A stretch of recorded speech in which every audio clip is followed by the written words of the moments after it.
태양은 불덩이가 아니었다. 그것은 지리산 자락에 내려진 거대한 징벌이었다.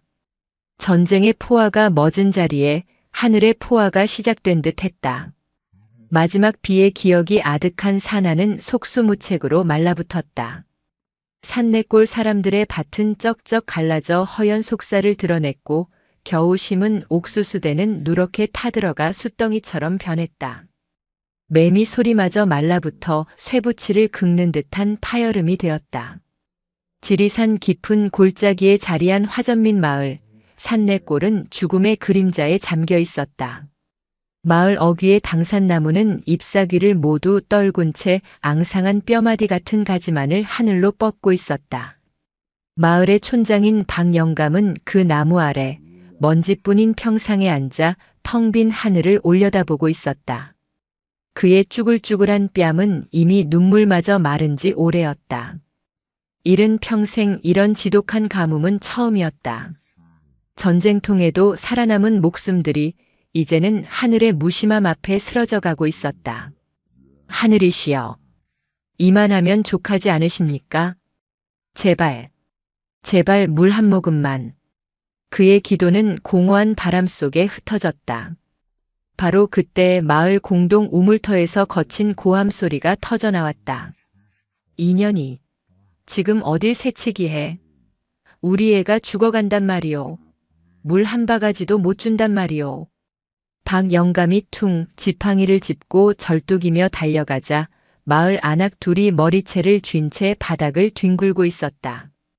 그 옆에는 빈 물동이들이 나뒹굴었고 한 아이가 입술이 하얗게 터진 채 밭은 숨을 몰아쉬고 있었다. 우물은 이미 바닥을 드러낸 지 오래 겨우 바위 틈에서 스며 나오는 한 방울 한 방울을 모으는 중이었다. 이놈들. 박영감이 지팡이로 땅을 내리쳤다. 지금 우리끼리 싸울 때인가? 저 하늘이 저 짐승만도 못한 우리 꼴을 보고 웃고 있다. 사람들의 눈에 이성이 사라지고 있었다. 굶주림과 갈증은 공포를 낳고 공포는 분노를 낳았다. 박영감은 이 작은 마을이 맹수의 이빨이 닿기도 전에 스스로 무너질까봐 두려웠다. 그 흉흉한 산내골에서 한참을 더 구름이라도 잡힐 듯한 산길을 올라야 닿는 곳. 백운사가 있었다. 절간의 사정도 마을과 다르지 않았다. 천년 고찰의 위험은 온데간데 없었다. 풍경 소리마저 건조하게 마찰음을 냈고 대웅전의 웅장한 단청은 빛이 발에 푸석했다. 공양간의 쌀독은 바닥을 보인 지 오래였고 스님들은 묽은 죽과 산나물 뿌리로 겨우 연명하고 있었다. 하지만 절간의 공기는 마을과 달랐다. 마을이 절망적인 소라나무로 끓어오른다면 절간은 모든 것을 받아들인 듯한 무거운 침묵이 감돌았다. 백운사의 주지 해안 스님은 법당 마루에 앉아 텅 빈 마당을 묵묵히 지켜보고 있었다. 그의 눈은 한 곳에 고정되어 있었다. 마당 구석 자신의 몸만 한 회색 승복을 입은 4살배기 동자승 명진이었다. 명진은 스님들이 겨우 길어다 놓은 큰 물독 앞에 서 있었다. 두레박질은커녕 물독에 팔도 닿지 않는 아이는 작은 나무 바가지를 들고 낑낑대고 있었다. 발도둠을 하고 팔을 끝까지 뻗어 겨우 물을 한 바가지 펐다. 하지만 아이가 돌아서는 순간 그 물의 반이 바닥으로 쏟아졌다. 명진 자신도 목이 타는 듯 했다. 아이의 작은 입술도 바짝 말라 있었다. 명진아. 해안 스님이 낮은 목소리로 불렀다. 예, 스님. 명진이 남은 물이 찰랑이는 바가지를 두 손으로 소중히 받쳐들고 돌아섰다. 아이의 민머리가 따가운 햇볕에 반짝였다. 해안 스님은 물끄러미 아이를 보았다. 내가 마실 물이거늘 그리 쏟아서야 오늘 목이나 축이겠느냐. 명진은 대답 대신 총총걸음으로 마당 구석 가장 볕이 뜨겁게 내리쬐는 담벼락 밑으로 향했다. 그곳에는 가뭄을 이기지 못하고 누렇게 말라가는 이름 모를 들풀 몇 가닥이 있었다. 그리고 그 곁에서 마지막 남은 생명의 기운을 쥐어짜듯 작은 풀벌레 한 마리가 버둥거리고 있었다. 아이는 망설임 없이 그 앞에 쪼그려 앉았다. 그리고 자신의 바가지에 담긴 그 귀하디귀한 물, 자신의 목숨과도 같은 물을 풀벌레 앞에 마른 흙 위에 조심스럽게 부었다. 칙! 물은 순식간에 먼지 속으로 스며들었지만 풀벌레의 더듬이가 미세하게 떨렸다. 명진은 다시 한번 물을 부어 아주 작은 웅덩이를 만들어 주었다. 풀벌레는 그 웅덩이로 필사적으로 기어갔다. 명진은 그 모습을 가만히 지켜보았다. 아이는 귀로 들은 것이 아니었다. 제 살갗으로, 제 영혼으로 그 작은 생명이 외치는 감사의 환호성을, 그 처절한 목마름의 고통을 들었다. 해안 스님은 법당 기둥에 기댄 채 눈을 감았다. 노 스님의 눈시울이 뜨거워졌다. 전쟁통에 부모를 잃고 갓난아기 때 절에 맡겨진 아이였다. 해안 스님은 명진이 그저 착한 것이 아님을 알았다.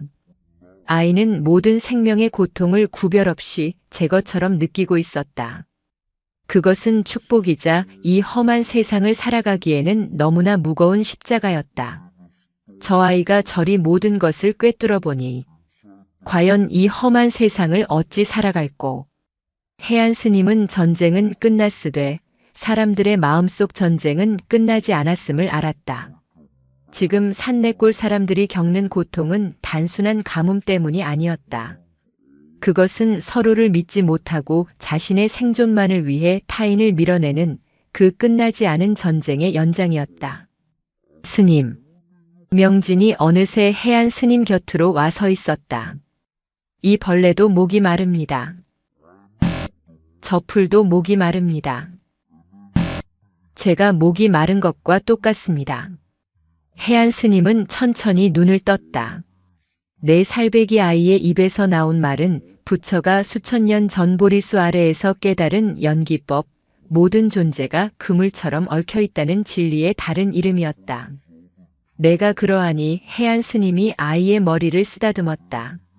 내가 마실 물은 이 늙은 스님이 주어야겠구나. 바로 그때였다. 크앙! 온 산이, 아니, 온 하늘이 찢어지는 듯한 소리였다. 백운사 법당의 낡은 문이 덜컹거렸고 마당을 쓸던 노스님이 빗자루를 떨어뜨렸다. 산내골에서 들려오던 안악들의 싸움 소리마저 순간 멎었다. 그것은 산군, 지리산 호랑이의 울음소리였다. 하지만 해안 스님이 알던 산의 주인다운 위험 있는 포효가 아니었다. 그것은 굶주림과 서름 그리고 제 새끼를 잃은 어미의 피 끓는 고통이 뒤섞인 처절한 절규였다. 잠시의 정적. 그리고 다시 한번, 이번에는 더욱 가까운 곳에서 더욱 절박한 울음이 터져나왔다. 크어허헝. 명진은 자신의 작은 가슴을 움켜쥐었다. 아이는 그저 소리를 들은 것이 아니었다. 방금 전 풀벌레의 고통과는 비교할 수 없는 거대하고 검붉은 아픔의 기운이 산을 타고 내려와 아이의 몸을 그대로 관통하는 듯했다. 아이는 그 자리에 주저앉아 소리 없이 눈물을 뚝뚝 흘렸다. 스님, 스님, 저 소리. 명진이 울먹이며 해안 스님을 올려다보았다. 너무 아픕니다. 너무 아픕니다. 해안 스님의 표정이 돌처럼 굳어졌다. 노 스님은 산내골 방향을 바라보았다. 짐승의 절규가 향하는 곳이었다. 명진아. 해안 스님이 마른 입술을 열었다. 저것은 산군의 울음이 아니다. 저것은 지옥의 문이 열리는 소리다. 지독한 가뭄이 마침내 산 아래 인간들의 세상과 산속 맹수들의 세상을 서로의 피를 보아야만 끝나는 위험한 경계선 위에 올려놓고 있었다. 지리산 어미 호랑이는 사흘 밤낮으로 눈을 뜬 채 죽어가는 제 새끼들을 핥았다. 젖이 마른 지는 이미 오래였다. 쩍쩍 갈라진 대지는 더 이상 멧돼지나 고라니의 발자국을 허락하지 않았다. 마지막 남은 새끼의 여린 몸이 제 어미의 거친 혓바닥 아래에서 싸늘하게 굳어가자 어미 호랑이는 제 살이 찢어지는 듯한 울음을 토해냈다. 그것이 어젯밤 백운사까지 울려 퍼졌던 온 산의 고통을 대변하는 듯한 절규였다. 슬픔은 거대했으나 굶주림은 더욱 거대했다. 슬픔이 이성을 마비시켰다면 굶주림은 본능을 날카로운 빗으로 벼렸다. 어미 호랑이는 비틀거리며 일어섰다. 한때 산을 호령하던 위험 있는 산군의 모습은 온데간데 없었다. 가죽은 앙상한 갈비뼈에 들러붙었고 눈은 깊은 고통과 광기로 붉게 충혈되었다. 그것은 더 이상 산의 주인이 아니었다. 그것은 새끼를 잃은 어미였고 죽음의 문턱에 선 또 하나의 굶주린 생명일 뿐이었다. 본능이 이끄는 곳. 짐승의 영역이 끝나고 인간의 영역이 시작되는 그 아슬아슬한 경계선. 그곳에서는 희미하지만 분명한 냄새가 바람을 타고 올라오고 있었다. 가축의 냄새, 피냄새. 어미 호랑이는 산을 내려오기 시작했다. 평소라면 결코 넘지 않았을 그 선을 향해. 그날 밤 산내골의 박영감은 얕은 잠결에 뒤척이고 있었다. 가뭄은 잠마저 앗아갔다. 뜬 눈으로 밤을 지새우던 그의 귀에 짐승의 것이라고는 믿기지 않는 날카로운 비명소리가 꽂혔다. 그것은 분명 염소, 우리 염소. 박영감이 다급하게 집신을 꿰어 신고 뛰쳐나갔을 때 마을 어귀 김서방의 외양간은 이미 지옥도였다. 조잡하게 엮은 쌀이무는 깃털처럼 날아가 박살이 나 있었고 어둠 속에서 무언가 거대한 것이 김서방 내 유일한 재산인 늙은 염소의 목을 물어뜯고 있었다. 호, 호, 호랑이다. 김서방이 횃불을 들고 다가가지도 못한 채 그 자리에 주저앉아 오줌을 지렸다. 횃불빛에 드러난 짐승의 모습에 마을 사람들은 숨이 멎는 듯 했다. 그것은 자신들이 알던 신령스러운 산군이 아니었다. 털은 푸석하고 눈은 붉은 핏빛으로 번뜩였으며 앙상한 몸뚱어리는 오히려 그 굶주림의 깊이를 증명하듯 더욱 섬뜩했다. 호랑이는 염소의 목을 물고 버티다 사람들의 고함 소리에 그르렁거리며 어둠 속으로 거대한 몸을 날렸다. 순식간이었다. 정적이 흘렀다. 박영감은 마른 침을 삼켰다. 그의 쭈글쭈글한 뺨이 경련했다. 피냄새와 짐승의 누린내가 역하게 코를 찔렀다. 흙바닥에는 선명하게 찍힌 어른의 손바닥보다 훨씬 큰 발자국이 피와 함께 어지럽게 찍혀 있었다. 영감, 영감, 큰일 났소. 저것이. 박영감이 횃불을 높이 들었다. 모두 집으로 들어가. 문을 단단히 걸어 잠가. 쇠스랑이든 낫이든 무기 될 만한 건 다 들고 버텨. 박영감의 고함에 사람들은 뿔뿔이 흩어져 제 집 헛간문에 빗장을 질렀다. 하지만 모두가 알고 있었다. 저런 맹수에게 썩은 판자문은 아무런 의미가 없다는 것을. 공포는 전염병처럼 산내골의 밤을 잠식했다. 날이 밝자 박영감은 마을의 젊은이들을 모두 공터로 불러 모았다. 20명 남짓한 사내들의 얼굴에는 밤새 공포에 시달린 흔적이 역력했다. 눈은 퀭했고 손은 멈추지 않고 떨렸다. 어젯밤 일을 모두 보았을 게야. 박영감의 목소리는 밤새 쉰 듯 갈라졌다. 그는 불어 더 큰 소리로 외쳤다. 저놈은 새끼를 잃고 굶주린 놈이야. 이성을 잃었어. 한번 피맛을 봤으니 이제 염소로 만족하지 않을 게다. 다음은 우리 아이들이 될 수도 있어. 그 말이 공포의 불씨에 기름을 부었다. 한 안악이 아이를 끌어안고 울음을 터뜨렸다. 그럼 어찌해야 합니까, 촌장 어른? 저걸 무슨 수로 막는단 말입니까? 저것은 산군입니다. 우리가 어찌... 한 젊은이가 부들부들 떨며 외쳤다. 산군? 박영감이 눈을 부릅떴다. 산군은 배부른 호랑이를 부르는 말이다. 어젯밤 우리가 본 것은 산군이 아니야. 그것은 그냥 굶주린 살생귀일 뿐이야. 우리가 먼저 움직여야 해. 먼저 움직이다니요? 막는 게 아니다. 박 영감이 낯을 든 손에 힘을 주었다. 잡아야 한다. 우리가 살기 위해서는 저놈을 잡아야 해. 잡는다는 말에 장정들의 얼굴이 하얗게 질렸다. 맨손으로 맹수를, 그것도 호랑이를 잡는다는 것은 죽으러 가는 길과 같았다. 촌장 어른, 그건 미친 짓입니다. 창도 총도 없는 우리가 어찌. 그래서 만들 것이다. 박 영감이 대장간 털을 가리켰다. 집에 있는 쇠붙이는 다 가지고 나와. 낫은 창으로 벼리고 쇠스랑은 끝을 더 날카롭게 갈 것이다. 전쟁통에 숨겨둔 몹쓸 것들도 다 꺼내. 덫을 놓고 함정을 팔 것이다. 오늘 밤 저놈이 다시 민가를 덮치기 전에 우리가 먼저 산을 오른다. 박 영감의 선동에 사내들의 눈에 떠돌던 공포가 서서히 도끼로 변하기 시작했다. 죽이지 않으면 죽는다는 원초적인 공포가 마비되었던 이성을 몰아내고 그 자리에 짐승과도 같은 살기를 채워 넣었다. 맞소. 촌장 어른 말이 맞소. 내 자식 새끼가 물려 죽는 꼴은 못 보지. 그들은 농기구를 들고 대장간 터로 모여들었다. 쇠를 가는 소리, 망치로 쇠를 두드리는 소리, 나무를 깎아 창대를 만드는 소리가 산내골을 가득 메웠다.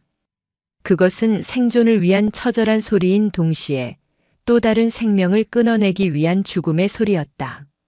이 모든 소라는 산바람을 타고 백운사까지 희미하게 전해졌다.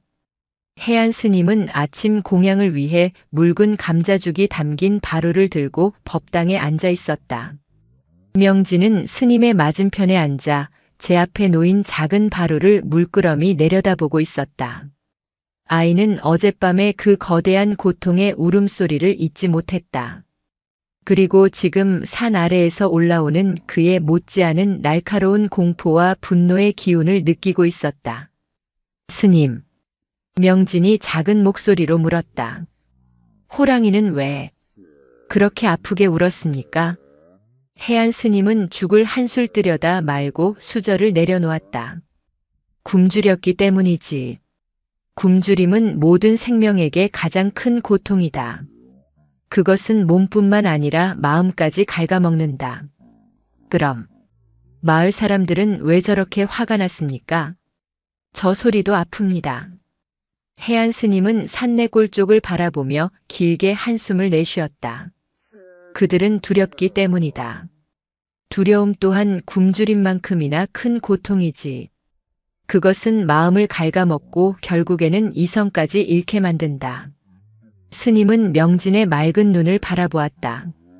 명진아, 굶주림이라는 고통에 사로잡힌 짐승과 두려움이라는 고통에 사로잡힌 사람들이 이제 곧 부딪히려 하는구나. 그럼 안 되지 않습니까? 명진이 바루를 움켜쥐었다. 모두 다 아픈데 서로 싸우면 더 아프지 않습니까? 해안 스님은 아이의 머리를 쓰다듬었다. 내 말이 맞다. 허나 고통에 눈이 먼 자들에게는 다른 이의 고통이 보이지 않는 법. 그것이 중생의 어리석음이다. 산내골에서는 쇠를 가는 소리가 더욱 요란해졌다. 박 영감은 막 벼려낸 창끝을 햇빛에 비춰보았다. 날카로운 쇠붙이가 번뜩이며 살기를 뿜었다. 됐다. 박 영감이 만족스러운 듯 고개를 끄덕였다. 김서방, 자네는 어서 백운사에 다녀오게. 예. 백운사에는 어인일로. 스님들께 기도를 부탁드려야지. 산군을 잡는 큰일이다. 아무리 굶주린 짐승이라도 산군은 산군. 우리가 살기 위해 벌이는 일이니 부처님의 가호가 필요할 게야. 그러나 박 영감의 눈빛은 부처님의 가호를 바라는 자의 눈빛이 아니었다. 그것은 이미 피를 보기로 결심한 자의 단호하고도 잔혹한 빛이었다. 해질 무렵 백운사의 고요함은 산내골에서 올라온 거친 숨소리들의 무참이 깨졌다. 박 영감과 마을 장정 대여섯 명이 마당으로 들이닥쳤다. 그들의 손에는 막 벼려낸 조악한 창과 낫 그리고 횃불이 들려 있었다. 그들의 몰골은 이미 반쯤 넋이 나간 듯 퀭했고 술 기운인지 공포 때문인지 두 눈은 붉게 충혈되어 있었다. 저녁 예불을 마치고 법당에서 나오던 해안 스님은 그들의 살기등등한 기세에도 조금도 놀란 기색 없이 조용히 합장했다. 무슨 일들로 이 야심한 시각에 절까지 오셨는가? 그 손에 든 것들은 또 무엇이고? 스님, 박영감이 다급하게 소리쳤다. 그의 목소리는 쉬어 갈라졌다. 기도를 부탁드리러 왔습니다. 저희가 오늘 밤 그놈을 잡으려 합니다. 스님께서 부디 저희의 안전과 성공을 위해 불공을 들여주십시오. 박영감이 내민 것은 짐승의 피를 바라는 창끝이었다. 아직 어둠이 채 내리지 않았음에도 날카롭게 간 쇠붙이에서는 섬뜩한 빛이 감돌았다. 해안 스님은 천천히 고개를 저었다. 박영감, 그 손에 든 것은 창이 아닐세. 예, 창이 아니면 무엇이란 말입니까? 보시다시피 저 흉악한 짐승으로부터 마을을 지킬 무기입니다. 아니다. 해안 스님의 목소리는 낮았지만 법당 전체를 울릴 만큼 힘이 있었다. 그것은 무기가 아닐세. 그것은 그대들의 두려움이 빚어낸 또 다른 고통의 씨앗이야. 굶주림이라는 고통에 시달리는 짐승을 죽음이라는 더 큰 고통으로 갚으려 하는가. 마을 사람들 사이에서 웅성거림이 일었다. 어젯밤 염소를 잃은 김서방이 울부짖듯 앞으로 나섰다. 스님은 모르십니다. 스님께서는 저 따뜻한 법당에 앉아 불경이나 외우시니 짐승의 굶주림 따위를 자비롭게 생각하실 수 있겠지요. 하지만 우리는 다릅니다. 그는 자신의 찢어진 옷자락을 붙잡고 절규했다. 제 자식 놈들이 어젯밤 그 소리를 들었습니다. 짐승이 염소 목을 물어뜯는 소리를. 오늘 밤 그놈이 노리는 것이 제 자식 놈이 아니라고 누가 장담합니까? 당장 내 목숨, 내 새끼 목숨이 경각에 달린 판에 자비란 다 무엇이고 업보란 다 무엇입니까? 그의 외침은 절마당을 쩌렁쩌렁 울렸다. 해안 스님은 그를 물끄러미 바라보았다. 두려운 게로구나, 김서방. 예, 두렵습니다. 스님은 두렵지 않으십니까? 저 짐승이 절마당으로 뛰어들어도 자비와 업보를 말씀하실 겁니까? 두렵네. 해안 스님의 뜻밖의 대답에 김서방은 물론 박영감도 당황한 듯 했다. 나도 두렵네. 굶주림에 이성을 잃은 맹수도 두렵고 공포에 이성을 잃은 자네들도 두렵네. 자네들 손에 들린 저 창끝이 결국 저 맹수의 이빨과 똑같은 일을 저지를까봐 그것이 가장 두렵네. 노스님은 박영감에게 한 걸음 다가섰다. 영감, 불을 불로 끌 수는 없는 법이네. 그대들이 지금 하려는 짓은 불길에 기름을 붓는 것과 같아. 살생은 더 큰 살생을 부를 뿐일세. 그 호랑이가 그대들의 창에 고통스럽게 죽어간다면 그 원한과 고통이 이 산에 남아 또 다른 재앙을 부를 것이야. 해안 스님은 앙상한 당산나무가 있는 산내골을 가리켰다. 모든 것은 연결되어 있네. 저 호랑이의 굶주림은 이 땅의 가뭄과 연결되어 있고 그 가뭄은 우리 모두의 고통과도 연결되어 있지. 한쪽을 죽여서 끝날 일이 아니란 말일세. 호랑이를 죽인다고 내일 당장 비가 내리는가? 밭이 살아나는가?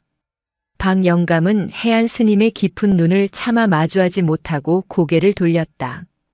스님의 말은 너무나 높고 멀었다. 당장 발등에 떨어진 불을 꺼야 하는 이들에게 먼 미래의 업보나 연기법은 사치스러운 이야기였다. 스님, 박영감이 창을 쥔 손에 피가 배도록 힘을 주었다. 스님의 가르침은 너무 높아서 저희 같은 땅에 붙어 사는 사람들은 따르기 어렵습니다. 저희는 저희의 방식대로 마을을 지키겠습니다. 스님의 길은 부처의 길이고 저희의 길은 사람의 길입니다. 그는 차갑게 돌아섰다. 기도를 해주실 수 없다면 어쩔 수 없지요. 부디 우리가 성공하지 못하더라도 원망치 마시고 성공하더라도 축하치 마십시오. 그저 모른 척 해주십시오. 가자. 스님들은 스님들의 부처를 지키시라 하고 우리는 우리의 목숨을 지키자. 마을 사람들은 횃불을 치켜들고 성난 걸음으로 산문을 나섰다. 그들의 발소리는 마치 전쟁터로 향하는 군대의 군홧발 소리처럼 무겁고 절박했다. 해안 스님은 그들의 뒷모습이 어둠 속으로 사라질 때까지 합장한 손을 풀지 않았다. 깊은 한숨이 그의 마른 가슴에서 새어나왔다. 결국 창의 길을 택하는구나. 이 모든 광경을 법당의 거대한 기둥 뒤에서 지켜보는 이가 있었다. 동자승 명진이었다. 명진은 박 영감과 마을 사람들이 뿜어내는 공포와 살기의 기운을 온몸으로 느꼈다. 그것은 날카로운 얼음 송곳처럼 아이의 가슴을 찔렀다. 동시에 산 저편에서 여전히 느껴지는 굶주림과 고통의 거대한 울림도 함께 느끼고 있었다. 아이의 눈에는 눈물이 그렁그렁 맺혔다. 양쪽 모두 너무나 고통스러웠다. 한쪽은 죽을 것 같은 공포에, 다른 한쪽은 죽을 것 같은 배고픔에 시달리고 있었다. 해안 스님이 법당으로 돌아와 무거운 표정으로 목탁을 잡았을 때 아이는 조용히 스님의 소매자락을 잡아당겼다. 스님, 왜 그러느냐 명진아.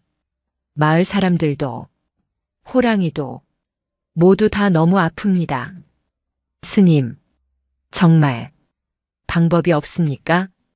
해안 스님은 아이의 머리를 쓰다듬었다. 부처님께서는 양극단을 떠난 바른 길, 중도를 가르치셨지. 공포에 휩쓸려 살생을 택하는 것도 극단이요. 굶주림에 휩쓸려 생명을 해치는 것도 극단이다. 그럼 그 길이 어디 있습니까? 그 가운데의 길은 무엇입니까? 명진이 간절하게 물었다. 해안 스님은 차마 대답하지 못했다. 그 길을 찾기엔 이미 마을 사람들의 창끝이 너무 날카로웠고 호랑이의 굶주림이 너무 깊었다. 스님은 그저 눈을 감고 목탁을 두드리기 시작했다. 명진은 스님의 대답 없는 뒷모습을 한참이나 바라보았다. 아이는 두 주먹을 꽉 쥐었다. 공포와 굶주림. 그 양극단의 고통이 아이의 작은 몸 안에서 소용돌이쳤다. 그날 밤 산내골 마을 사람들이 기어이 횃불을 들고 산을 오르기 시작했다. 그들의 함성 소리와 꽹과리 소리가 백운사까지 희미하게 들려왔다. 짐승을 위협하고 동시에 스스로의 공포를 몰아내기 위한 소리였다. 해안 스님은 늦은 밤 예불을 올리면서도 좀처럼 집중할 수가 없었다. 쇠 부딪는 소리, 사람들의 고함 소리가 산사의 고요함을 찢어놓았다. 불길한 예감이 스님의 마음을 무겁게 짓눌렀다. 예불을 마친 해안 스님은 명진의 방사로 향했다. 잠든 아이의 얼굴이라도 보아야 마음이 놓일 것 같았다. 명진아, 스님이다. 스님이 문을 열었을 때 방 안은 싸늘하게 비어 있었다. 아이의 작은 목침과 이불은 마치 먼 길을 떠나는 사람처럼 한쪽에 가지런히 개켜 있었다. 명진아, 스님이 황급히 마당으로 뛰쳐나왔다. 아이의 모습은 어디에도 보이지 않았다. 해안 스님은 사색이 되어 절 구석구석을 살폈다. 그리고 마침내 절의 뒷문, 스님들만 아는 산으로 통하는 작은 쪽문 앞에 멈춰 섰다. 문이 아주 조금 열려 있었다. 그리고 그 문턱의 마른 흙바닥 위에는 명진의 작은 집신 한 짝이 벗겨진 채 나뒹굴고 있었다. 해안 스님은 공양간으로 달려갔다. 아니나 다를까. 저녁 공양으로 내놓았던 얼마 남지 않은 귀한 찐 감자 몇 알이 감쪽같이 사라져 있었다. 그리고 명진이 늘 쓰던 아이의 몸집에나 어울리는 작은 바루바리떼가 보이지 않았다. 해안 스님은 그 자리에 주저앉았다. 모든 것이 하나로 맞춰졌다. 아이가 사라졌다. 마을 사람들이 횃불을 들고 짐승을 잡겠다며 살기를 뿜어내는 그 어둡고 위험한 산속으로 굶주린 호랑이가 피냄새를 찾아 헤매는 그 지옥의 한복판으로 가장 귀한 찐 감자를 자신의 작은 바로에 담아서 명진아, 명진아. 해안 스님의 절박한 외침이 마을 사람들의 함성 소리와 짐승의 울음소리가 뒤섞인 지리산의 어둠 속으로 속절없이 빨려 들어갔다. 해안 스님은 그 자리에 얼어붙었다. 산으로 통하는 작은 쪽문. 그 문턱에 나뒹구는 명진의 작은 집신 한 짝. 그것은 이 끔찍한 가뭄 속 마른 땅에 떨어진 한 방울의 차가운 빗방울처럼 노스님의 심장을 내리쳤다. 공양간을 확인할 필요도 없었다. 스님은 이미 모든 것을 알았다. 저녁 공양으로 나온 귀한 찐 감자. 그것을 제 작은 바로에 담아 저 흉흉한 어둠 속으로, 맹수가 울부짖는 산속으로 아이가 사라진 것이다. 명진아. 해안 스님의 목소리는 더 이상 평소의 고요한 울림을 담고 있지 못했다. 그것은 찢어지는 듯한 한 노인의 절박한 비명이었다. 명진아, 명진아. 스님은 집신 한 짝을 움켜쥐고 어둠 속으로 뛰어들었다. 승복 자락이 나뭇가지에 찢기고 거친 산길의 발바닥이 상처 입는 것도 아랑곳하지 않았다. 머릿속이 하얘졌다. 내 탓이다. 내 탓이야. 아이의 비범함을 알아보았으면서 그 아이의 너무나 깊은 자비심이 스스로를 위험에 빠뜨릴 수 있음을 간과했다. 중도를 말했지만 정작 그 중도의 길을 찾아 나선 아이를 지켜주지 못했다. 해안 스님에게 아이는 단순한 동자승이 아니었다. 전쟁이 앗아간 모든 것들 속에서 유일하게 피어난 희망의 싹이었고, 어쩌면 이 척박한 시대의 부처가 다시 보낸 가르침 그 자체일지도 모른다고 여겼다. 그런 아이가, 고작 4살배기 아이가 자신의 그 가르침을 실천하겠다며 호랑이의 굴로 향한 것이다. 산 아래에서는 여전히 마을 사람들의 함성과 꽹과리 소리가 울려 퍼지고 있었다. 그 소리는 맹수를 쫓는 소리인 동시에 스스로의 공포를 이기기 위한 절박한 외침이었다. 해안 스님은 그 소리를 이정표 삼아 달렸다. 하지만 마음은 정반대였다. 마을 사람들은 호랑이를 찾고 있었고 스님은 아이를 찾고 있었다. 그리고 그 둘의 목적지는 끔찍하게도 한 곳을 향하고 있었다. 명진아, 제발, 제발. 같은 시각 명진은 가파른 산비탈을 작은 두 손으로 짚어가며 오르고 있었다. 아이도 무서웠다.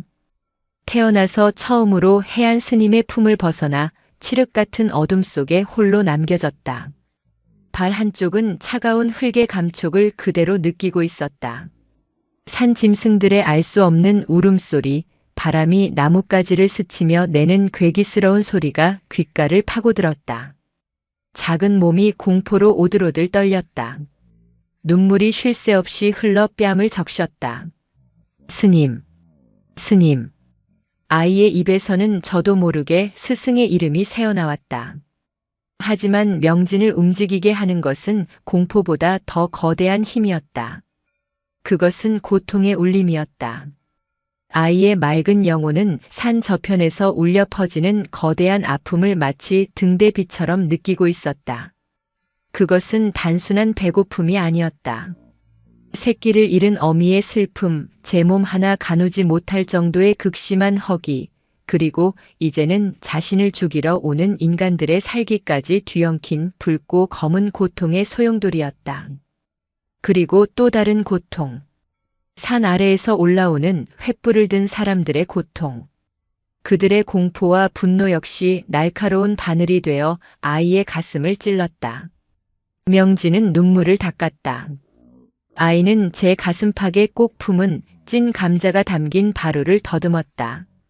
얼마 되지 않는 딱딱하게 식어버린 감자 몇 알.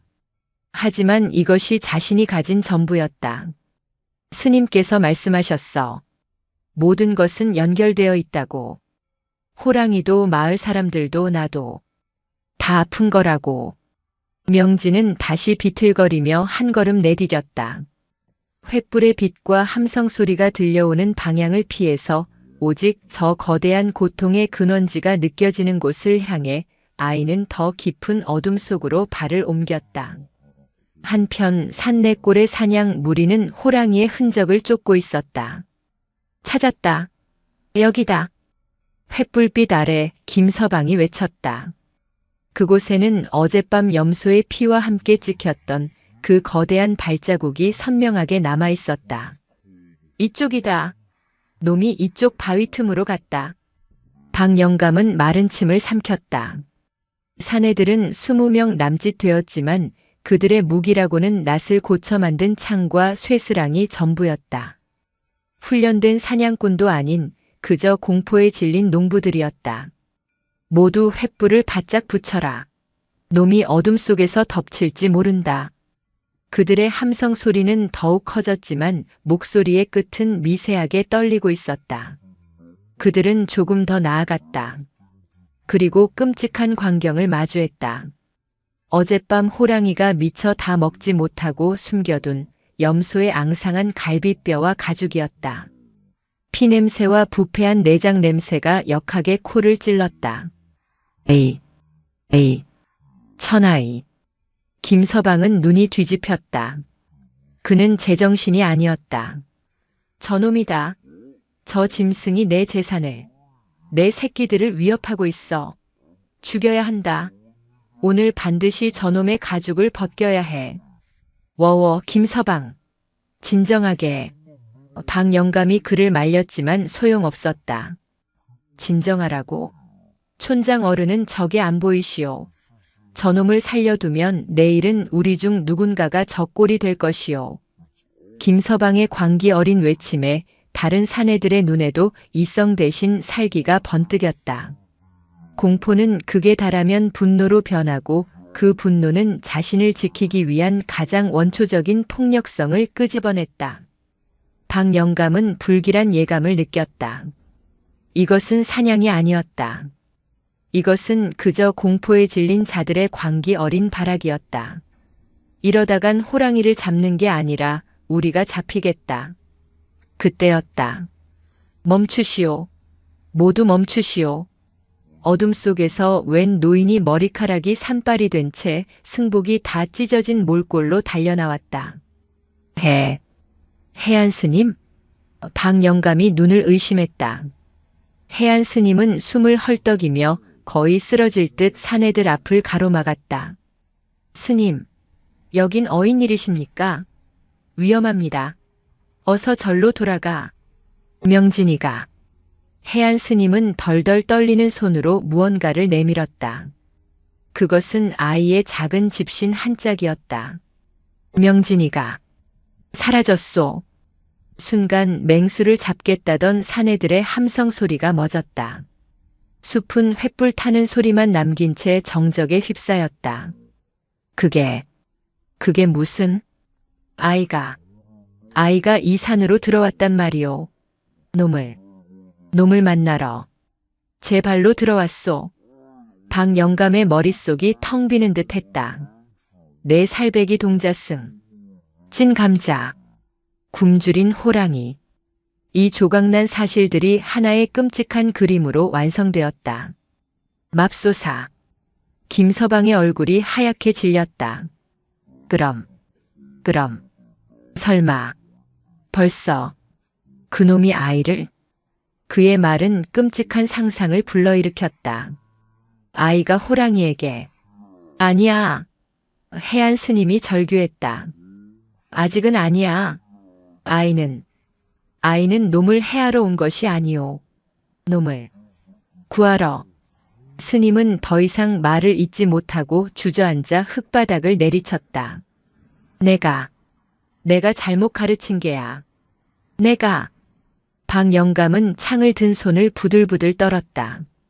공포와 분노로 이성을 잃어가던 사내들은 이제 또 다른 차원의 공포와 마주했다.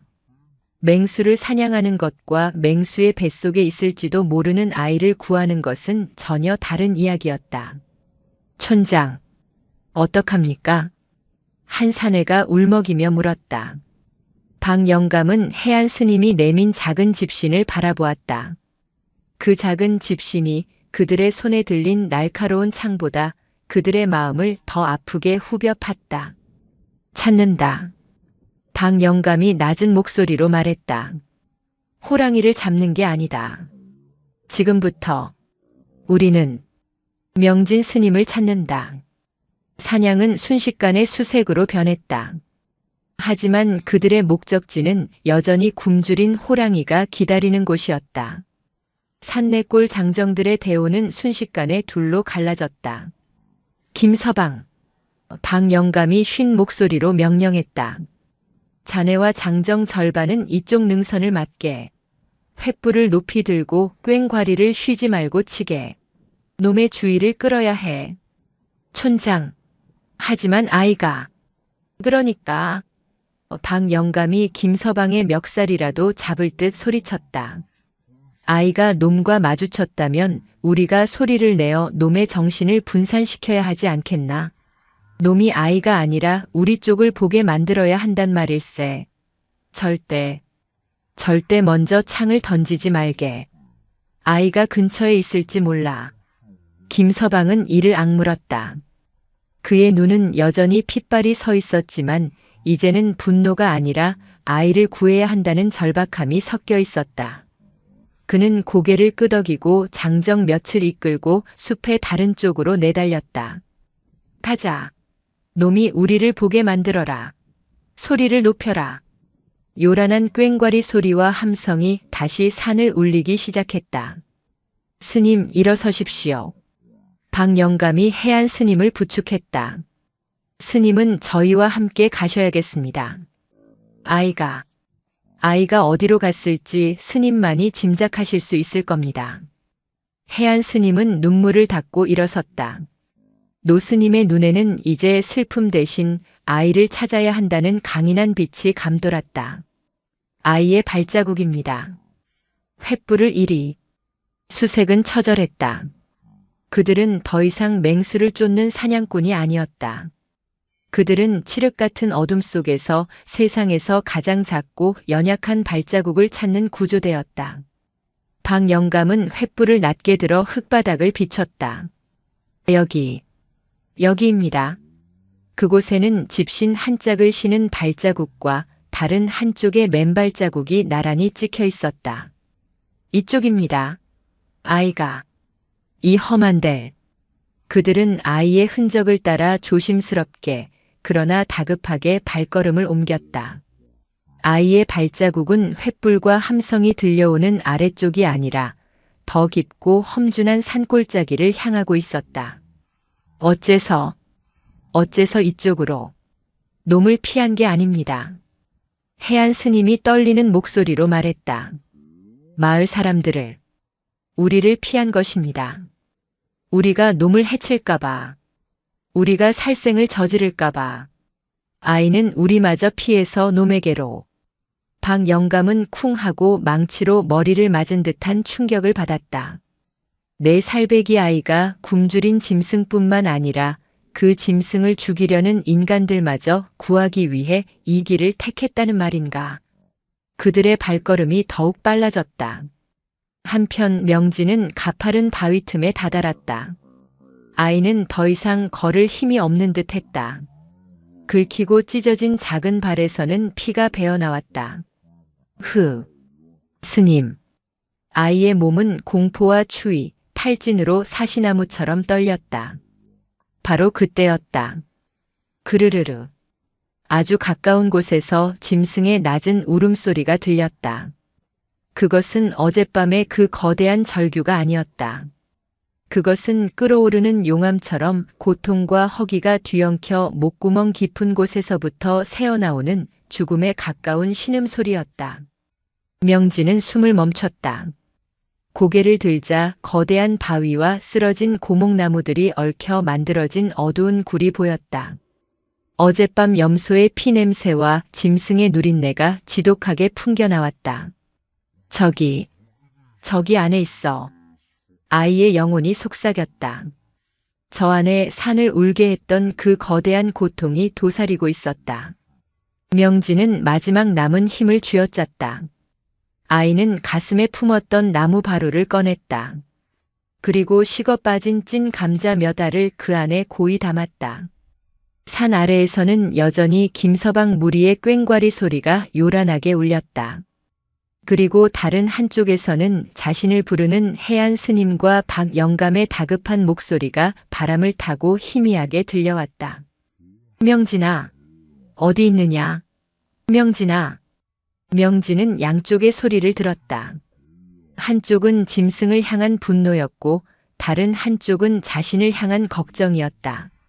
하지만 그 모든 소리의 밑바닥에는 똑같은 두려움이 깔려 있었다. 명진은 두려움에 떠는 마을 사람들과 굶주림에 떠는 짐승, 그 양극단의 고통을 동시에 느꼈다. 아이의 작은 몸은 그 거대한 두 개의 고통을 감당하기 버거웠다. 하지만 아이는 도망치지 않았다. 명진은 작은 맨발로 피가 흐르는 발로 그 어두운 굴을 향해 한 걸음 내디뎠다. 스님, 중도라고 하셨습니다. 아이는 굴 입구에 섰다. 너도 아프구나. 아이의 목소리는 어둠 속으로 스며들었다. 굴 안쪽의 어둠 속에서 이글거리는 두 개의 붉은 점이 떠올랐다. 어미 호랑이였다. 그것은 생명이라기보다 죽음의 그림자에 가까웠다. 횃불빛이 닿지 않는 어두운 바위 틈 짐승의 굴 안. 어미 호랑이는 앙상한 몸을 웅크린 채 누워 있었다. 한때 지리산을 호령하던 금빛 털은 윤기를 잃고 푸석하게 말라붙어 흙먼지와 피딱지로 뒤엉켜 있었다. 갈비뼈는 가죽을 뚫고 나올 듯 앙상하게 드러났고 숨을 쉴 때마다 옆구리가 가냘프게 들썩였다. 그것은 새끼들을 잃고 가뭄의 모든 먹이를 잃고 이제는 마지막 숨을 몰아쉬는 거대한 고통의 현신이었다. 명진이 굴 입구에 섰을 때 호랑이는 힘겹게 고개를 들었다. 그르르르. 컹. 목이 갈라진 신음소리가 굴 안을 울렸다. 붉게 충혈된 두 눈이 어둠 속에서 명진을 정확히 포착했다. 그것은 경계의 소리인 동시에 마지막 남은 생명을 지키려는 처절한 경고였다. 내 살배기 아이의 심장이 멎을 듯이 뛰었다. 다리가 돌처럼 굳어 한 걸음도 움직일 수 없었다. 눈앞의 존재는 아이가 아는 그 어떤 공포보다 거대했다. 당장이라도 돌아서서 해안 스님을 부르며 울부짖고 싶었다. 하지만 명진은 그 붉은 두 눈에서 분노나 살기보다 더 깊은 것을 읽었다. 슬프구나. 너도 슬프구나. 새끼를 잃은 어미의 슬픔. 그것은 명진이 전쟁통에 부모를 잃었을 때 느꼈던 그 뿌리 모를 상실감과 맞닿아 있었다. 명진은 공포에 질려 떨면서도 자신도 모르게 한 걸음 앞으로 나아갔다. 크르릉. 호랑이가 이빨을 드러냈다. 하지만 그 위협조차 기력이 쇠에 힘이 없었다. 짐승은 이 작은 인간이 왜 이곳에 왔는지 이해할 수 없었다. 그저 또 다른 위협, 자신의 마지막 안식처를 침범한 적으로 간주할 뿐이었다. 아, 아프지 마. 명진이 떨리는 목소리로 속삭였다. 아이는 제 목숨과도 같은 가슴에 품고 온 나무 바루를 두 손으로 받쳐들었다. 이거 먹어. 아이의 작은 손이 식은 찐 감자 몇 알을 굴 입구의 마른 흙바닥 위에 조심스럽게 내려놓았다. 바루를 앞으로 천천히 밀었다. 딱, 딱. 감자가 굴러 짐승의 앞까지 다다랐다. 호랑이는 혼란에 빠졌다. 지독한 허기가 본능적으로 감자의 냄새에 반응했지만 짐승의 이성은 눈앞의 인간을 경계했다. 이것은 먹이인가 아니면 함정인가. 바로 그 순간이었다. 산등성이 위쪽에서 김서방 무리의 함성이 바로 머리 위에서 터져나왔다. 찾았다. 여기다. 짐승 냄새가 이 바위 틈에서 난다. 돌을 굴려라. 놈을 밖으로 끌어내야 한다. 우르르 쾅. 장정들이 굴 위에서 거대한 바윗돌을 굴렸다. 굴 입구 일부가 무너져 내리며 흙먼지가 자욱하게 피어올랐다. 크앙. 호랑이는 덫에 걸린 짐승처럼 펄쩍 뛰어 일어났다. 굶주림에 쓰러져 있던 모습은 온데간데 없었다. 죽음의 공포가 짐승의 마지막 남은 힘을 쥐어짜낸 것이다. 퇴로가 막혔다. 짐승의 붉은 눈이 유일한 탈출구 명진이 서 있는 굴 입구를 향했다. 명진아, 명진아, 어디 있느냐? 동시에 굴 아래쪽 비탈에서 해안 스님과 박영감의 횃불이 나타났다. 저기. 박영감의 횃불빛이 굴 입구 짐승과 마주 선 작은 동자승의 모습을 비췄다. 명진아. 해안 스님의 심장이 찢어지는 듯한 외침이 터져나왔다. 위에서는 굴을 무너뜨리려는 사냥꾼들. 아래에서는 아이를 구하려는 스승. 그리고 그 한가운데 유일한 탈출구를 막아선 작은 아이와 그 아이를 향해 마지막 이빨을 드러낸 굶주린 어미 호랑이. 호랑이는 위쪽의 위협과 아래쪽의 위협 사이에 끼어 있었다. 그리고 그 정중앙에 네 살배기 동자승 명진이 서 있었다. 김서방이 굴 입구에 작은 인형을 발견했다. 하지만 그는 그것이 아이인지 아니면 굴 입구를 막는 다른 짐승인지 분간할 수 없었다. 비켜라. 놈이 나온다. 창을 던져라. 한 장정이 공포에 질려 손에 들고 있던 조악한 창을 굴 입구를 향해 힘껏 내던졌다. 쉭. 창은 횃불빛을 가르며 날아갔다. 안 돼. 해안 스님이 절규했다.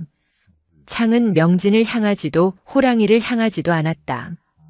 그것은 명진과 호랑이 사이 아이가 내려놓은 찐 감자 바로 옆에 흙바닥에 깊숙이 박혔다. 모든 것이 멈췄다. 호랑이는 창을 보았다. 명진은 창을 보았다. 해안 스님과 박영감 그리고 위쪽의 김서방 무리도 그 창을 보았다. 그것은 살생을 위한 창이었다. 그것은 공포가 낳은 창이었다. 명진은 흙바닥에 박힌 창과 그 옆에 놓인 찐 감자를 번갈아 보았다. 한쪽은 죽이려는 마음, 한쪽은 살리려는 마음. 한쪽은 공포, 한쪽은 자비. 한쪽은 극단, 다른 한쪽은. 아이는 떨리는 손으로 창대를 잡으려 하지 않았다. 대신 창 옆에 떨어진 찐 감자 하나를 다시 주워들었다.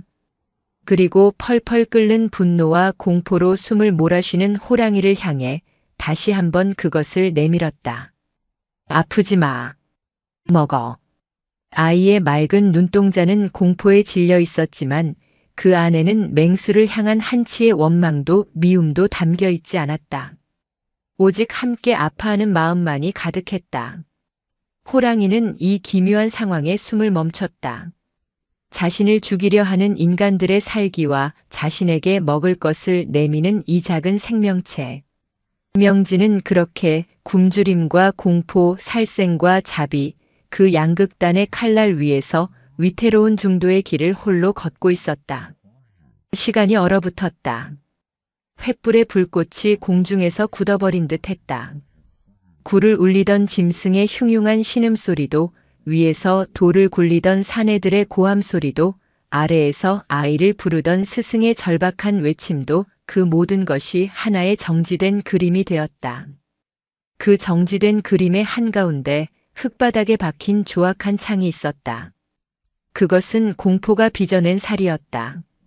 그것은 김서방의, 아니 산내골 마을 사람들 전체의 두려움이 응축된 흉기였다. 창끝은 짐승을 향하지도 아이를 향하지도 않았지만 그 존재 자체로 맹수와 아이 사이의 공간을 갈라놓았다. 그리고 그 창끝 바로 옆에 먼지투성이에 찐 감자 한 알이 놓여 있었다. 네 살배기 동자승 명진은 자신을 죽일 수도 있었던 그 날카로운 쇠붙이를 보지 않았다. 아이의 맑은 눈은 오직 자신을 향해 붉은 저기를 불태우는 거대하고 앙상한 짐승에게만 고정되어 있었다. 호랑이의 붉은 눈이 미친 듯이 흔들렸다. 짐승의 본능이 외쳤다. 위다. 위에서 돌이 굴러떨어지고 자신을 가두려 한다. 아래다. 아래에서 횃불을 든 무리가 길을 막고 있다. 그리고 앞이다. 정면에 작은 인간이 서 있다. 그리고 그 인간 옆에는 방금 자신을 위협한 쇠붙이의 냄새가 났다. 모든 것이 위협이었다. 짐승은 덫에 걸렸다. 크아! 호랑이는 갇힌 공간에서 몸을 일으켰다. 마지막 남은 모든 힘을 쥐어짜내 유일하게 만만한 정면의 작은 장애물을 향해 뛰어오를 준비를 했다. 굶주림도 고통도 잊었다. 오직 살아야 한다는 본능, 이 덫을 부수고 도망쳐야 한다는 맹렬한 충동만이 남았다. 바로 그 순간이었다. 명진은 떨리는 손으로 바닥에 떨어진 그 찐 감자 하나를 다시 주워들었다. 그리고 맹수의 맹렬한 기세 앞에서 한치의 물러섬도 없이 그것을 다시 앞으로 내밀었다. 아프지 마. 아이의 목소리는 공포에 질려 덜덜 떨리고 있었지만 그 말의 울림은 쇠붙이보다 단단했다. 이거 먹어. 그것은 단순한 음식이 아니었다. 그것은 이 아수라장에서 유일한 적에 없는 손길이었다. 호랑이의 동작이 멈칫했다. 짐승의 혼란스러운 뇌리에 이해할 수 없는 광경이 스쳤다. 저 작은 생명체는 왜 도망치지 않는가? 왜 비명을 지르지 않는가? 왜 자신에게 먹을 것을 내미는가? 멈춰라. 그때 굴 아래쪽 비탈에서 해안 스님의 목소리가 천둥처럼 터져나왔다. 모두 멈춰라. 창을 거두어라. 노스님은 아이와 짐승 사이의 그 아슬아슬한 평화를, 그 기적 같은 대치를 보고 숨이 멎는 듯 했다. 지금 저 균형은 아주 작은 움직임 하나에도 깨질 수 있었다. 박영감. 해안 스님이 박영감을 붙잡고 절박하게 외쳤다. 위에 있는 자들에게 알려야 하네. 당장 멈추라고. 돌 하나라도 더 굴러떨어지면 끝장이네. 박영감은 그제야 넋이 나간 상태에서 깨어났다. 그의 눈에도 그 기이한 광경이 들어왔다. 굶주린 맹수와 4살배기 아이. 그리고 그 사이에 박힌 자신이 만들라고 명했던 죽음의 창. 김서방. 박영감이 하늘을 향해 고래고래 소리를 질렀다. 김서방. 멈추게. 굴 앞에 명진 스님이 있네. 아이가 있어. 쏘지 마라. 아이가 짐승 앞에 있다. 굴 위에서 돌을 굴리려던 사내들의 동작이 일제히 멈췄다. 횃불빛이 얼기설기 비추는 아래를 내려다본 그들의 얼굴이 하얗게 질렸다. 아이. 김서방은 제 눈을 의심했다. 굴 입구의 어둠 속에 아주 작은 회색 인형이 보였다. 그리고 그 인형은 분명 자신들을 향해 덤벼들 준비를 하던 맹수와 마주 서 있었다. 내가. 김서방의 손에서 쇠스랑이 툭 하고 떨어졌다. 방금 자신이 던진 그 창이 만약 조금만 방향이 틀어졌더라면, 만약 저 아이가 맞았더라면, 내가 아이를 죽일 뻔했다.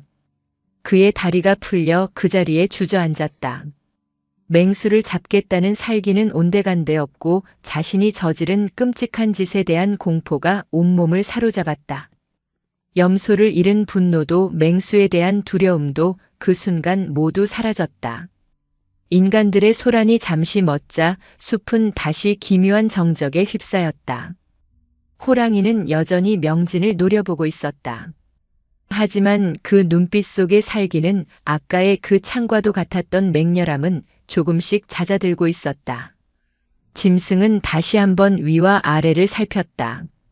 인간들은 여전히 그 자리에 있었지만 더 이상 자신을 공격하지 않았다.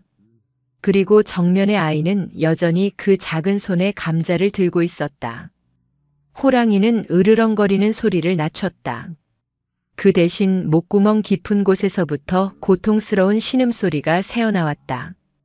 그것은 위협이 아니라 고통과 굶주림 그리고 혼란이 뒤섞인 애처로운 소리였다. 명진은 아이의 울음소리 같은 그 소리를 들었다. 괜찮아. 먹어. 명진은 한 걸음 더 아주 조심스럽게 창이 박힌 곳을 지나 바로를 바닥에 내려놓았다. 그리고 남은 감자 2알마저 그 안에 조심스럽게 담았다. 아이의 작은 몸 전체가 외치고 있었다.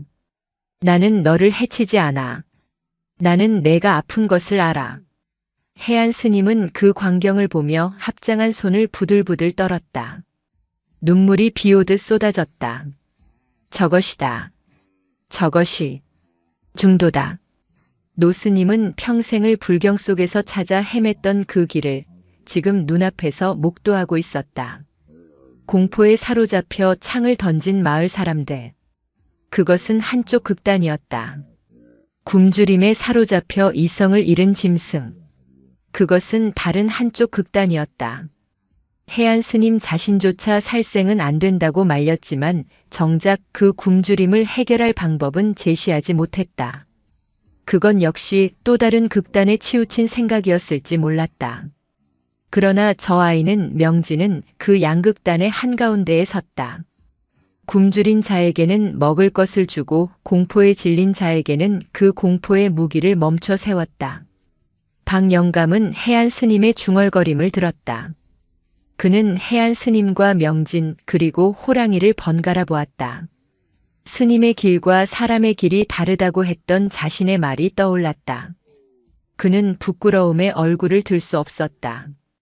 자신이 말한 사람의 길이란 고작 저 흉흉한 창 끝에 불과했다. 그러나 지금 저 4살배기 아이가 보여주는 길이야말로 짐승과도 그 어떤 공포와도 맞닿아 있는 진짜 사람의 길이 아닐까. 박영감은 횃불을 든 손을 천천히 내렸다. 모두 무기 꺼도 횃불도 함부로 비추지 마. 그의 목소리는 잦아들었지만 그 어떤 호령보다 무겁게 숲을 울렸다. 사내들은 약속이라도 한 듯 짐승을 위협하던 창과 쇠스랑을 땅으로 내렸다. 이제 숲을 가득 채운 것은 인간들의 살기가 아니라 숨죽인 침묵과 한 아이의 맑은 울림뿐이었다. 호랑이는 혼란 속에서 가쁜 숨을 몰아쉬었다. 온몸에 털이 곤두서 있었지만 더 이상 공격할 기세는 아니었다. 위아래로 포진한 인간들은 여전히 횃불을 들고 있었으나 그들을 감싸고 있던 흉흉한 살기는 사라져 있었다. 그들은 마치 거대한 바위처럼 그저 그 자리에 서서 숨죽인 채 이쪽을 지켜볼 뿐이었다. 그리고 눈앞에 작은 인간. 호랑이의 붉은 눈이 자신을 향해 내밀어진 나무 바루에 고정되었다. 그릇에 담긴 것은 찐 감자 3알.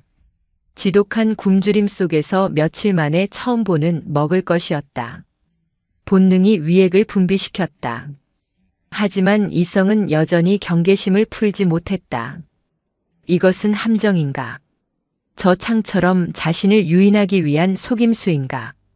명진은 짐승의 망설임을 읽었다. 아이는 더 이상 두렵지 않았다. 아니, 두려웠지만 그 두려움보다 짐승의 고통을 더 크게 느끼고 있었다. 아이는 바루를 조금 더 앞으로 밀었다. 흙먼지가 묻은 맨발이 짐승의 영역으로 한 뼘 더 들어갔다. 먹어. 배고프잖아. 아이의 목소리는 이제 떨리지 않았다. 그 순간 해안 스님도 박영감도 심지어 굴 위의 김서방마저도 숨을 삼켰다. 호랑이는 천천히, 아주 천천히 거대한 머리를 숙였다. 앙상한 목뼈가 횃불빛에 드러났다. 짐승은 코를 킁킁거리며 바루의 냄새를 맡았다. 따뜻한 감자의 냄새와 아이의 땀 냄새, 그리고 나무 그릇의 냄새가 섞여 있었다. 그 어디에도 쇠붙이의 비린 냄새나 피의 역한 냄새는 없었다. 호랑이는 고개를 들어 명진의 맑은 눈을 가만히 응시했다. 그것은 몇 초에 불과한 시간이었지만 해안 스님에게는 천겁의 세월처럼 길게 느껴졌다.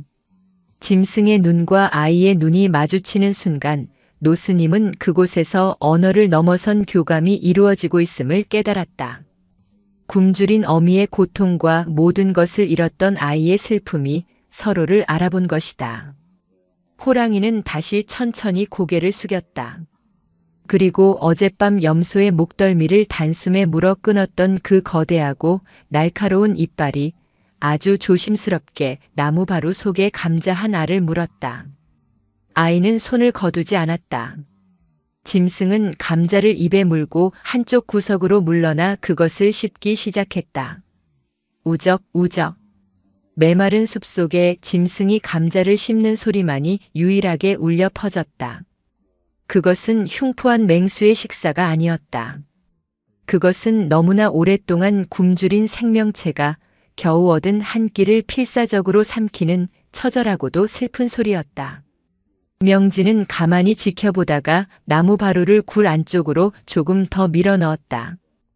호랑이는 첫 번째 감자를 삼키고 잠시 숨을 고르더니 다시 다가와 두 번째 감자를 물었다. 그리고 마지막 감자까지. 새 알에 찐 감자. 어른의 한 끼도 되지 못할 그 작은 보시가 맹수의 뱃속으로 모두 사라졌다. 모든 것을 먹어 치운 호랑이는 그러나 인간들을 향해 다시 덤벼들지 않았다. 짐승은 명진이 있던 자리를 한 번, 창이 박혔던 자리를 한 번, 그리고 횃불을 든 무리를 한 번 천천히 둘러보았다. 그리고 그 거대한 몸이 힘없이 쿵 소리를 내며 굴 바닥으로 쓰러졌다. 크어. 그것은 포효가 아니었다. 뱃속에 들어간 작은 온기 때문인지 아니면 모든 기력을 소진했기 때문인지 짐승은 깊고 긴 한숨 같은 신음을 내뱉으며 그 자리에 웅크렸다. 극도의 긴장과 허기 그리고 분노가 한꺼번에 풀어진 탓이었다. 짐승은 더 이상 싸울 힘도 도망칠 힘도 남아있지 않았다. 그것은 창에 맞아서가 아니라 작은 자비의 무게에 짓눌려 쓰러진 것이었다. 끝났다. 한 사내가 주저앉으며 중얼거렸다. 굴 위에서 이 모든 것을 지켜보던 김서방은 횃불을 든 채 덜덜 떨리는 다리로 비탈을 미끄러지듯 내려왔다. 그는 해안 스님과 박영감이 있는 곳으로 거의 기어오다시피 했다. 그는 명진이나 호랑이를 보지 못했다. 그는 해안 스님의 바짓가랑이를 붙잡고 흙바닥에 이마를 찌으며 통곡하기 시작했다. 스님, 제가 죽일 놈입니다. 그의 울음소리는 짐승의 신음소리보다 더 처절했다. 제가 짐승보다 못한 놈입니다. 두려움에 눈이 멀어 아이를 죽일 뻔했습니다. 그의 울음은 다른 사내들에게도 전염되었다. 그들은 맹수를 잡았다는 안도감도 승리감도 느끼지 못했다. 그들의 손에 들린 창과 쇠스랑은 사냥의 도구가 아니라 자신들의 어리석음과 공포를 증명하는 부끄러운 쇠조각이 되어버렸다. 해안 스님은 눈을 감고 통곡하는 김서방의 어깨에 손을 얹었다. 일어나시오, 김서방. 노스님의 목소리는 한없이 낮고 자애로웠다. 짐승보다 못한 것이 아니오. 짐승과 똑같이 고통받고 있었을 뿐이오. 김서방이 고개를 들자 해안 스님은 명진을 가리켰다. 아이는 그제야 긴장이 풀린 듯 제자리에 털썩 주저앉아 작은 어깨를 들썩이고 있었다. 부처님께서는 자비를 말씀하셨소. 자는 사랑을 주는 마음이요, 비는 고통을 함께 나누는 마음이라 하셨지. 스님의 시선이 쓰러진 호랑이와 울고 있는 김서방을 차례로 훑었다. 저 아이는 짐승의 굶주림과 그대들의 공포를 똑같이 아파한 것이요. 그래서 굶주린 짐승에게는 먹을 것을 준 것이고 공포에 질린 그대들에게는 저 창을 멈춰 세운 것이요. 어느 한쪽도 버리지 않은 것이야. 박영감은 해안 스님의 말에 아무 대답도 할 수 없었다. 그는 천천히 걸어가 흙바닥에 박혀있던 피 묻은 창을 뽑아들었다. 자신이 그토록 날카롭게 갈라고 독려했던 그 살생의 도구였다. 그는 창을 물끄러미 내려다보았다. 이 쇠붙이가 과연 무엇을 지킬 수 있었을까? 이것이 짐승을 죽였다 한들 마을의 공포가 사라졌을까? 아니, 또 다른 짐승이 혹은 더 큰 재앙이 닥쳤을 때 더 날카로운 창을 만들며 더 깊은 공포에 빠져들었을 것이다. 박영감은 창을 든 손을 부들부들 떨었다. 그가 평생 지켜왔다고 믿었던 마을의 방식이, 사람의 길이 오늘 밤 이 4살배기 아이 앞에서 산산조각 나고 있었다. 숲은 동이 트기 전에 깊은 푸른 빛에 잠겨 있었다. 지독했던 밤의 소란이 거짓말처럼 잦아들었다. 횃불은 거의 다 타들어가 희미한 불씨만 남겼고 사내들은 무기를 버려둔 채 흙바닥에 주저앉아 있었다. 굴 안의 호랑이는 이제 미동도 없이 다만 앙상한 옆구리만이 얕은 숨을 따라 겨우 오르내릴 뿐이었다. 해안 스님은 조용히 굴 입구로 다가가 지쳐 쓰러진 명진을 안아들었다. 아이는 스님의 품에 안기자마자 그제야 안심한 듯 깊은 잠에 빠져들었다. 해안 스님은 자신의 낡은 장삼을 벗어 아이의 작은 몸을 감쌌다. 아이의 맨발이 횃불빛에 드러났다. 험한 산길에 찢기고 긁혀 작은 발바닥은 온통 피와 흙으로 범벅이 되어 있었다. 노스님은 그 상처를 제 주름진 손으로 어루만지며 차마 삼킬 수 없는 뜨거운 것을 목구멍으로 넘겼다. 스님, 이제 어찌해야 합니까? 박영감이 깨진 창대를 든 채 다가와 물었다. 그의 목소리는 모든 기력을 잃은 듯 공허했다. 저 짐승은 어찌할까요? 사내들의 시선이 모두 박영감과 해안 스님에게로 향했다. 그들의 눈에는 더 이상 살기가 없었다. 오직 깊은 혼란과 이제 막 깨어난 연민의 빛만이 감돌았다. 해안 스님이 입을 열기 전 뜻밖의 목소리가 끼어들었다. 살려 둬야지요. 김서방이었다. 그는 눈물과 콧물로 범벅이 된 얼굴을 들어 굴 안을 바라보았다. 스님 말씀대로 저놈도 새끼 잃고 굶주린 우리랑 똑같은 고통을 겪는 목숨 아니었소. 우리가 저 짐승보다 더 짐승 같았소. 그 말에 아무도 반박하지 못했다. 박영감은 김서방을 물끄러미 바라보다 고개를 끄덕였다. 그는 손에 쥐고 있던 날카로운 창끝을 들어 올렸다.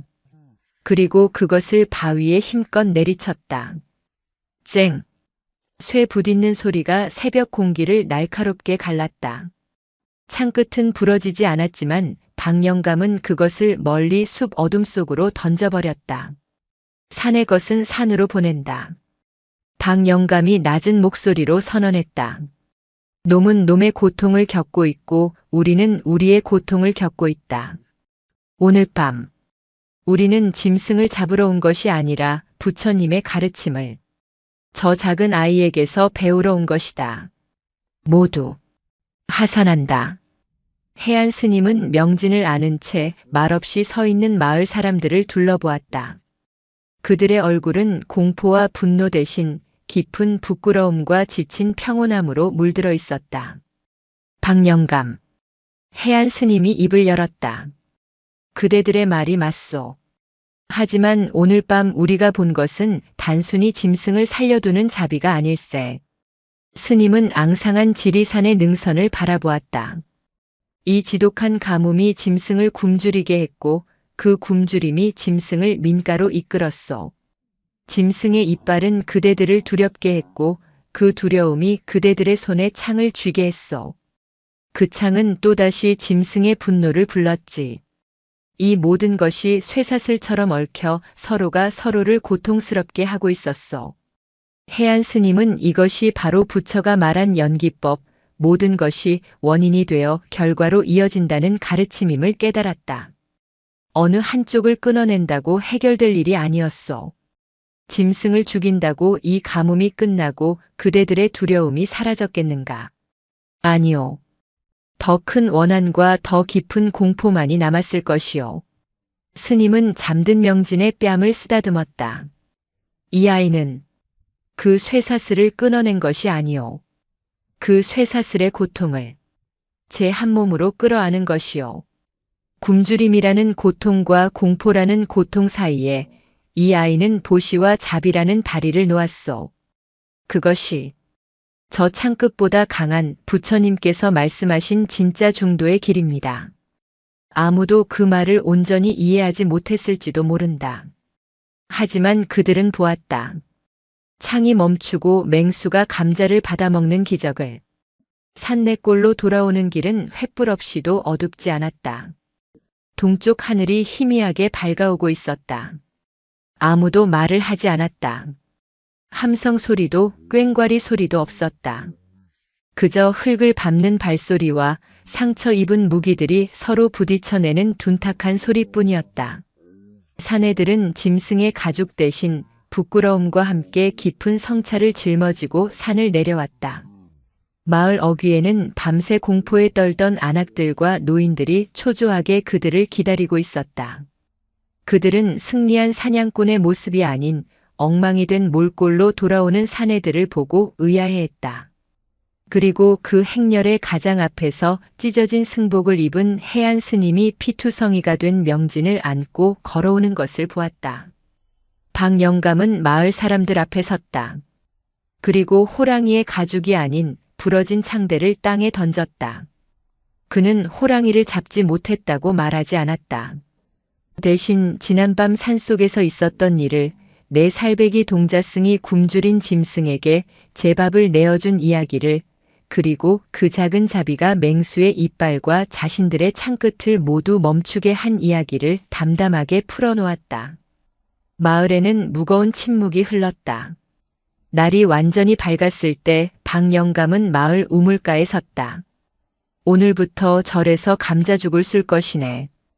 우리도 얼마 남지 않은 곡식을 모아 절로 보낸다.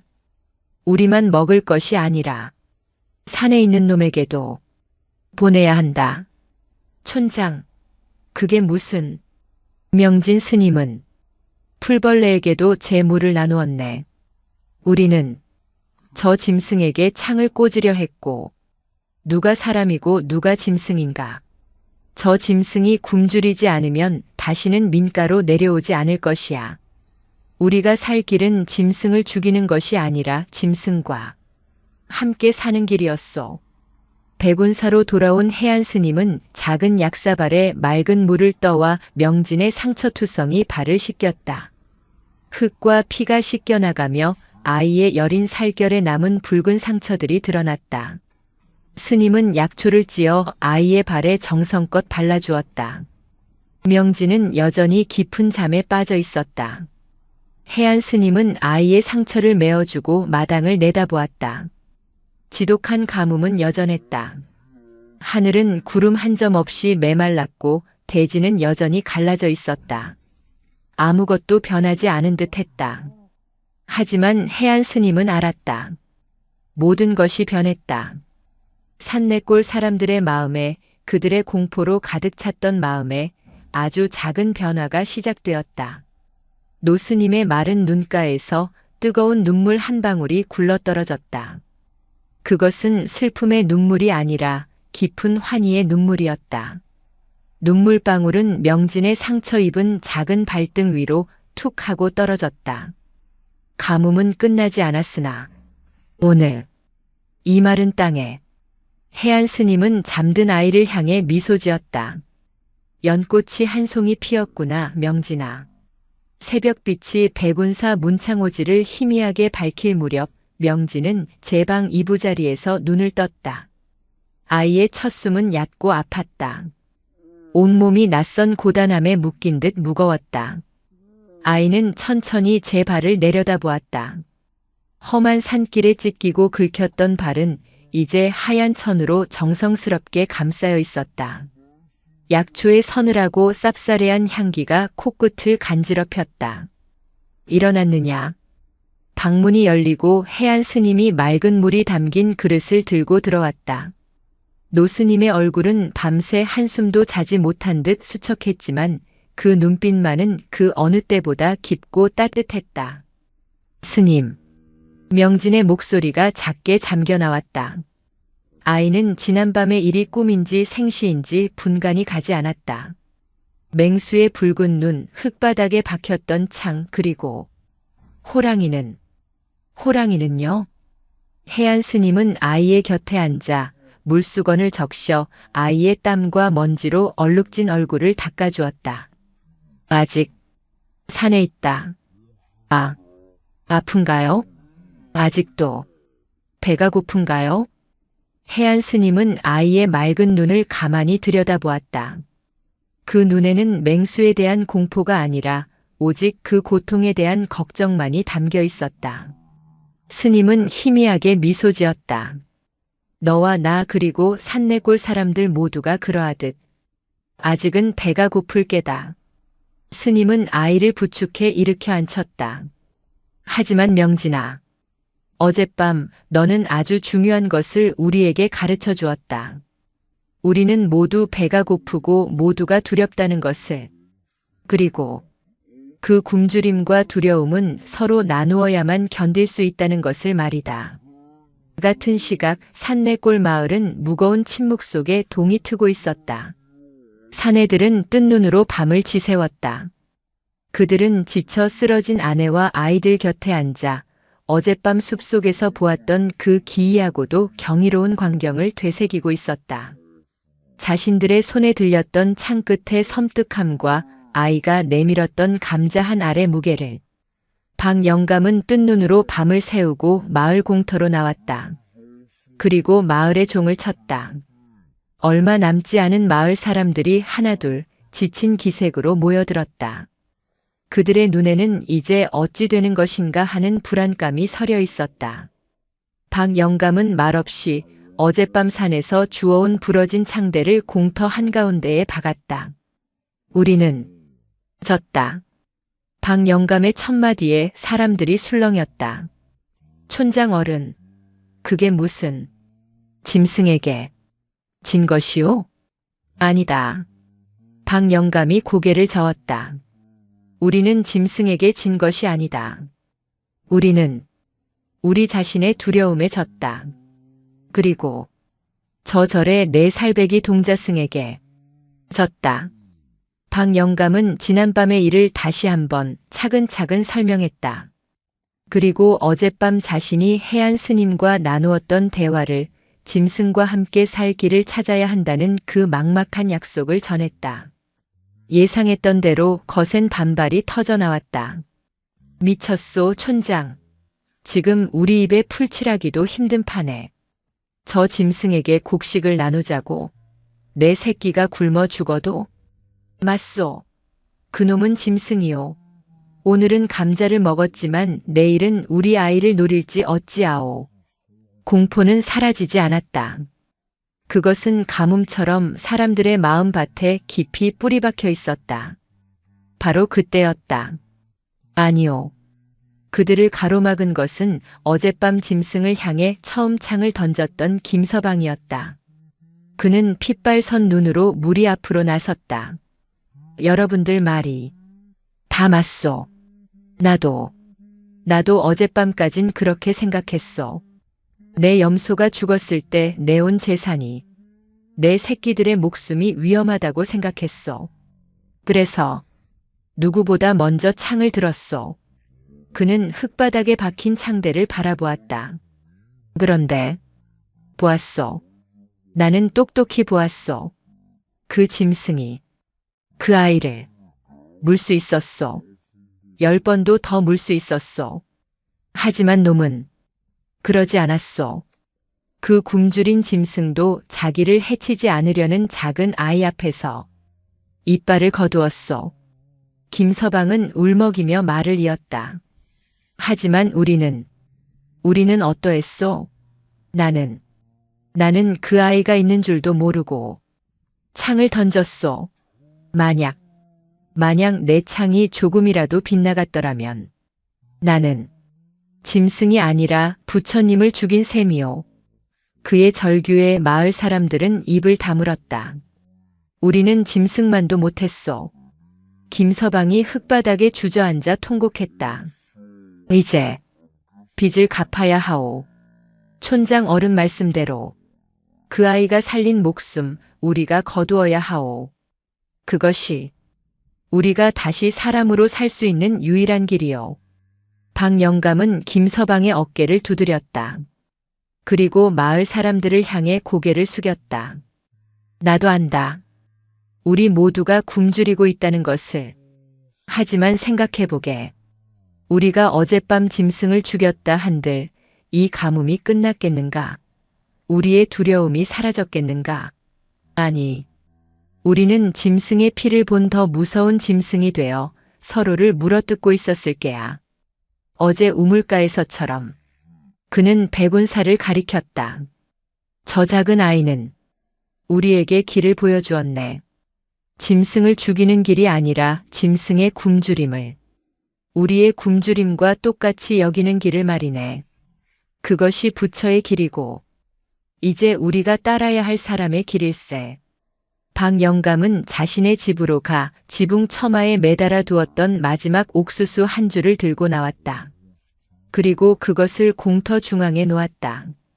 각자 가진 것 중에 딱 한 줌만 내어놓으세. 우리가 굶어 죽기 전에 저 짐승이 먼저 굶어 죽지 않도록. 그것이 우리가 어젯밤 저 맹수와 맺은, 아니 저 아이와 맺은 약속일세. 사람들은 망설였다. 하지만 한 사람, 두 사람. 자신의 집으로 가 얼마 남지 않은 감자 한 알, 마른 옥수수 가루 한 줌을 들고 나와 쌓기 시작했다. 그것은 턱없이 부족한 양이었지만 그 무게는 산내골 전체보다 무거웠다. 그날부터 산내골과 백운사의 기묘한 공양이 시작되었다. 박 영감과 김서방은 마을 사람들이 모은 곡식과 절에서 내어준 얼마 되지 않는 공양미를 들고 매일 해질 무렵 산을 올랐다. 그들은 호랑이 굴까지 가지 않았다. 어젯밤 창이 박혔던 그 바위 틈, 인간의 영역과 짐승의 영역이 맞닿았던 그 경계선에 음식을 놓아두었다. 그리고 멀찍이 물러나 그저 지켜보았다. 첫날 해가 완전히 지고 어둠이 내리자 앙상한 어미 호랑이가 모습을 드러냈다. 짐승은 여전히 경계심을 풀지 않았지만 인간들이 멀리 물러나 있음을 확인하고는 다가와 음식을 먹었다. 이틀째, 사흘째, 위태로운 보시와 공존의 날들이 이어졌다. 짐승은 더 이상 민가로 내려오지 않았다. 산을 찢을 듯 울부짖던 절규도 더 이상 들리지 않았다. 그저 짐승은 짐승의 영역에서 인간이 내어준 최소한의 온기를 받아들일 뿐이었다. 마을 사람들은 여전히 굶주렸다. 백운사의 스님들도 더욱 허리띠를 졸라맸다. 하지만 이상하게도 마을의 분위기는 달라졌다. 우물가에서 더 이상 싸움이 일어나지 않았다.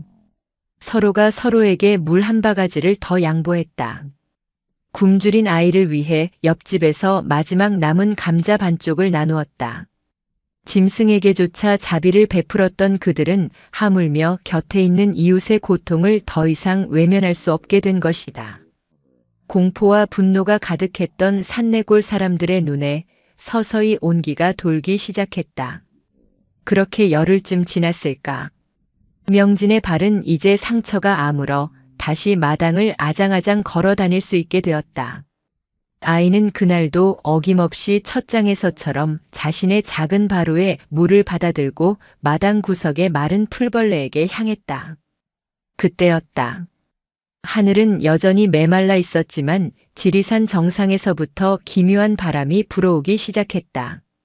그것은 먼지를 실어 나르던 건조한 바람이 아니었다. 축축하고 무겁고 짙은 흙냄새를 머금은 물의 냄새였다. 명진은 하늘을 올려다보았다. 잿빛 하늘 한 구석에 아주 작은 검은 구름 한 점이 피어오르고 있었다. 해안 스님은 법당에서 불경을 외다 풍경 소리가 달라진 것을 깨달았다. 건조하게 마찰음을 내던 쇳소리가 눅눅한 공기를 머금은 둔탁한 소리로 변해 있었다. 스님은 천천히 법당 문을 열고 마당으로 나섰다. 명진이 멍하니 하늘을 올려다보고 있었다. 툭. 해안 스님의 마른 이마 위로 차가운 무언가가 떨어졌다. 스님은 천천히 손을 들어 이마를 만졌다. 물이었다. 투둑. 투두둑. 한 방울, 두 방울 떨어지던 빗방울은 이내 기다렸다는 듯이 거대한 줄기가 되어 쏟아져 내리기 시작했다. 지독했던 가뭄. 모든 것을 태워버릴 듯 했던 그 하늘의 징벌이 드디어 끝나는 순간이었다.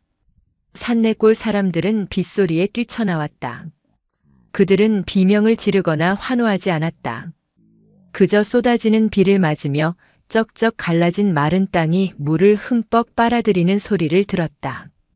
김서방은 제 얼굴을 타고 흐르는 것이 빗물인지 눈물인지 모른 채 하늘을 보며 웃고 있었다. 박영감은 당산나무 아래 주저앉아 젖어드는 대지를 그저 어루만지고 또 어루만졌다. 백운사 마당에서 해안 스님은 쏟아지는 비를 고스란히 맞고 서 있었다. 명진이 아장아장 스님에게로 달려와 스님의 옷자락을 잡았다.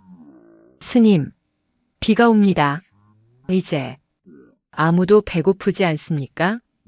해안 스님은 명진을 번쩍 안아들었다. 빗물이 노스님의 얼굴과 아이의 얼굴을 타고 흘러내렸다. 아니, 명진아. 스님이 웃으며 말했다. 비가 와도 우리는 또 배가 고플 것이다.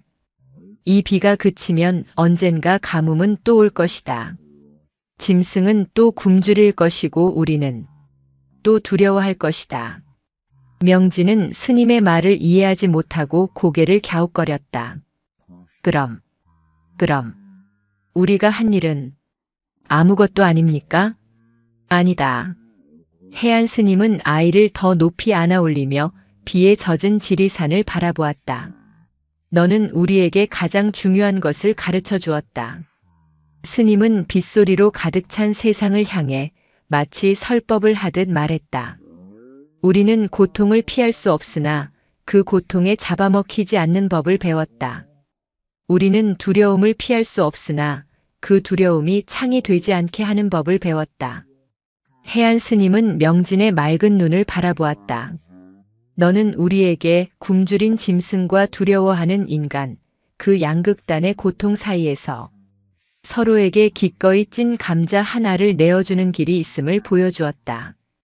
그리고 명진아, 그것이 바로 이 마른 땅에 핀 연꽃이다. 빗줄기는 더욱 거세졌다.